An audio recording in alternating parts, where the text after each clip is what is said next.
سلام، خوش اومدید به این ویدیو. این ویدیو قراره آموزش فارم روم پارت 2 رو بهتون بگم باید چیکار بکنیم. خب این اجرا رو تو منطقه کلیت دیدید حتما دیگه. تو این منطقه باید بیاید به انگلیسی استراحت کنید و بیاید سراغ این اجرا.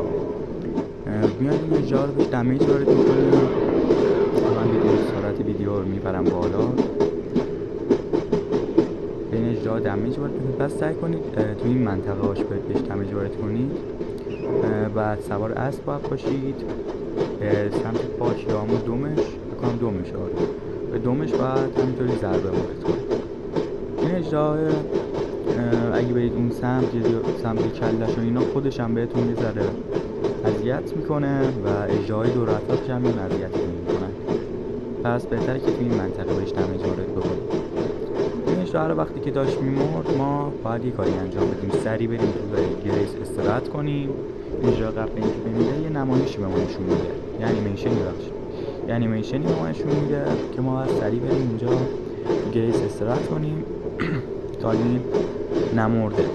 وقتی میریم گریس استراحت میکنیم وقتی که دوباره برمیگردیم میبینیم که این اجرا زنده است. مثل الان ناکن سریع میریم داخل گریس استراحت میکنیم و رون هایی که از کشتن این اجرا به دست میادن به ما داده. ناکنید اجرا الان زنده است. دوباره بهش دمیج وارد میکنیم و دوباره میکشیمش و همین کار روند رو توی چند بار میتونیم تکرار بکنیم تا تقریبا 1,000,000 رونینا رو میتونیم راحت به دست بیاریم. فقط یه ذره 5 دقیقه طول میکشه هر 190 رونی که بخواد بهمون بده و همینطوری میتونیم انجام بدیم. خب خوشحالم که این ویدیو رو دیدید. تا اینجا با من همراه بودید. لایک و سابسکرایب فراموش نشه و تا ویدیو بعدی خدا نگهدار.